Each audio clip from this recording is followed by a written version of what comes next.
नमस्कार साथियों। UP triple SC की विभिन्न वैकेंसीज की रिजल्ट की अगर हम बात करें तो हाल ऐसा हो चुका है कि जैसे जो बच्चे अपनी अपनी वैकेंसीज को लेकर एक्टिव होते हैं उसी के हिसाब से उसका माहौल बनता है और उसी के हिसाब से रिजल्ट आता है। ऐसा प्रतीत हो रहा है पिछले कुछ दिनों से, क्योंकि वीपीओ का रिजल्ट जो आपने कल देखा वो भी शायद इस वजह से जल्दी आ गया क्योंकि वीपीओ के बच्चों ने बहुत मेहनत करी, बहुत प्रयास किया और जूनियर असिस्टेंट 5512 रुपये जो सुपर फास्ट ट्रेन उससे आगे निकल रही थी उस ट्रेन को पीछे कर दिया और अपना रिजल्ट पहले ले लिया।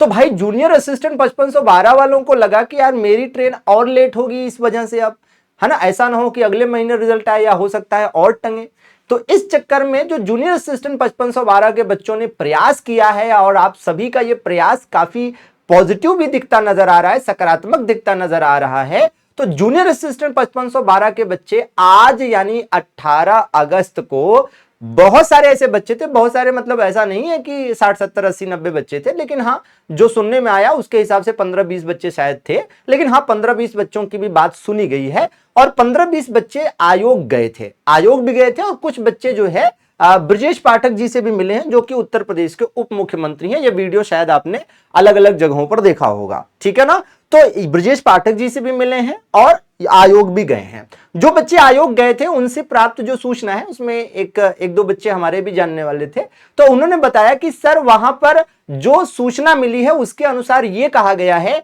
कि रक्षाबंधन के पहले पहले जूनियर असिस्टेंट 5512, रक्षाबंधन के पहले पहले जूनियर असिस्टेंट 5512 का रिजल्ट देने का प्रयास पूरा रहेगा और किसी प्रकार से अगर बहुत देरी भी होती है तो 5 सितंबर के पहले पहले जो रिजल्ट है जूनियर असिस्टेंट का वो दे देंगे, ठीक है ना। तो इसका मतलब यह हुआ कि भैया जूनियर असिस्टेंट 5512 के जो साथी हैं वो ये एक्सपेक्ट कर सकते हैं कि आपका जो रिजल्ट है वो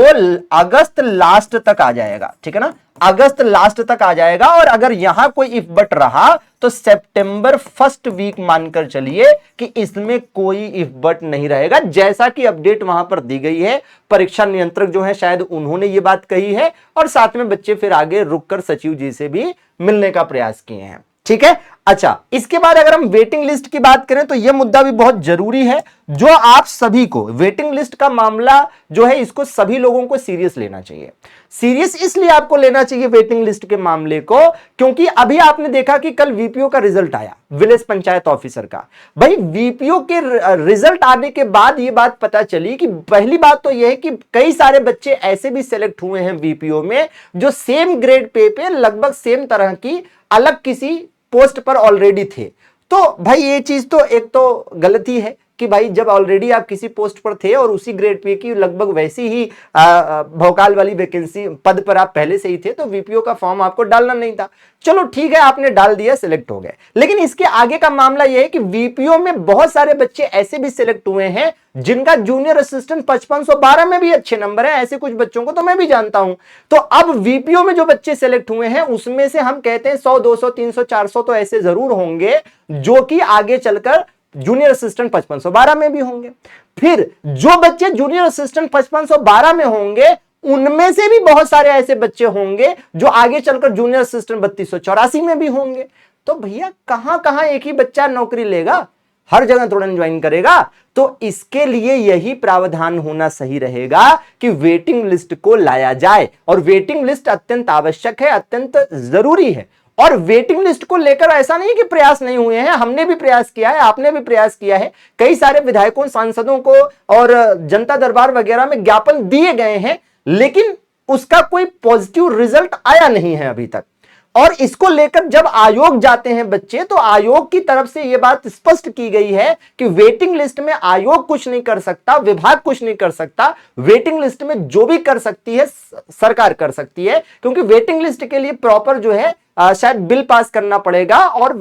विधायिका से ही यह चीज हो पाएगी। तो इसके लिए जरूरी है कि अब आप सभी को और हम सभी को यह प्रयास करना पड़ेगा कि भैया इसके लिए पहली सीढ़ी यह समझ में आती है कि फिर से आपको और हमको मिलकर यह प्रयास करना पड़ेगा कि विधायकों को, सांसदों को या जनता दरबार में जहां जैसे हम पहुंच पाए हम प्रॉपर उन्हें ज्ञापन दें, ठीक है। जो ज्ञापन का प्रारूप है, जो ज्ञापन का पीडीएफ है वो मैं आपको अपने टेलीग्राम पर अवेलेबल करा दूंगा, ठीक है, प्रॉपर आप उसको पीडीएफ का प्रिंट निकाल के सेम ले जाकर ज्ञापन दे देना। ठीक है, टेलीग्राम चैनल कहां मिलेगा भाई, तो इसी वीडियो का जो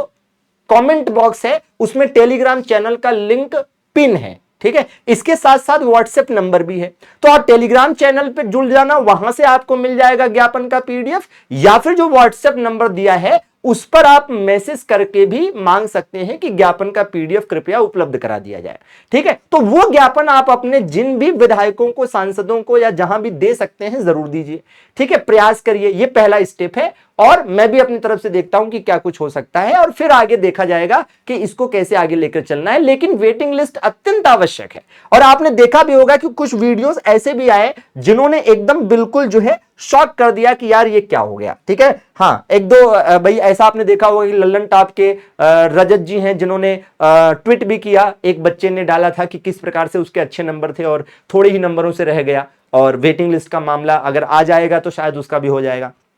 तो अगर ऐसा कोई बच्चा होता है जिसके 0.5 नंबर या 0.25 नंबर या 1 नंबर कम होते हैं, तो वेटिंग लिस्ट से उसकी संभावनाएं बढ़ जाती हैं कि हाँ चलो वेटिंग लिस्ट आएगा तो सेकंड लिस्ट में उसका हो जाएगा। ठीक है, तो कल को ये दिक्कत आपके साथ भी हो सकती है, और इस कारण से भी कई बार कट ऑफ ज्यादा जाती है, जो एक्सपेक्टेड होती है उससे ज्यादा चली जाती है। ठीक है, तो सभी से निवेदन रहेगा कि कृपया अपने अपने स्तर से प्रयास करें, और अपने इस प्लेटफॉर्म, अपने यूट्यूब परिवार परीक्षा सारथी को सब्सक्राइब जरूर कर लीजिए। हम आपके साथ पहले भी खड़े थे, अभी भी हैं और आगे भी रहेंगे। बहुत बहुत शुक्रिया सभी का जुड़ने के लिए, धन्यवाद, आभार।